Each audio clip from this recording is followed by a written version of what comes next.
Shalom, puji nama Tuhan. Jumpa lagi dalam renungan inspirasi yang akan memberkati kita saat ini. Satu ayat firman Tuhan yang luar biasa di dalam Mazmur pasal 45 ayat yang ke-8. Demikian bunyi firman Tuhan. Engkau mencintai keadilan dan membenci kefasikan. Sebab itu Allahmu telah mengurapi engkau dengan minyak sebagai tanda kesukaan melebihi teman-teman sekutumu. Ya, puji nama Tuhan. Kita sebagai anak-anak Tuhan, kita sebagai orang Kristen yang hidup lebih dekat dengan Tuhan, hidup di dalam kekristenan kita sebagai orang-orang percaya, tentunya kalau hidup tanpa urapan, tanpa kuasa dari Tuhan, maka kita tidak bisa berarti apa-apa.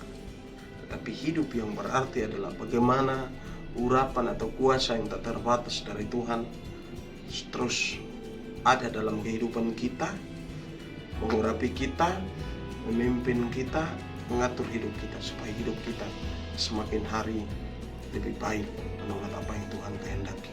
Nah, bagaimana caranya supaya kita bisa menjaga api itu dan minyak itu supaya tetap ada dalam kehidupan kita? Yang pertama adalah hidup dalam kekudusan. Firman Tuhan berkata, kuduslah kamu sebab aku kudus. Tuhan itu Allah yang maha kudus. Nah, bagaimana caranya supaya kita bisa dekat dengan Tuhan yang kudus itu? Kita juga harus belajar untuk hidup kudus seperti apa yang Tuhan mau, Tuhan inginkan, supaya kita menyenangkan Tuhan. Ketika kita belajar untuk hidup kudus, maka kuasa yang tak terbatas dari Tuhan ada dalam kehidupan kita. Hal yang kedua yang perlu kita lakukan adalah hidup di dalam persekutuan dengan Tuhan. Bersekutu dengan Tuhan artinya bahwa hidup di dalam pujian, penyembahan, dan doa.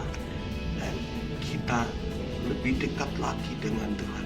Di dalam persekutuan dengan Tuhan kita berjumpa dengan Tuhan. Dan perkara besar, banyak hal-hal besar yang Tuhan percayakan dalam kehidupan kita. Dan yang ketiga yang perlu kita lakukan adalah kita harus hidup dalam kebenaran firman Tuhan.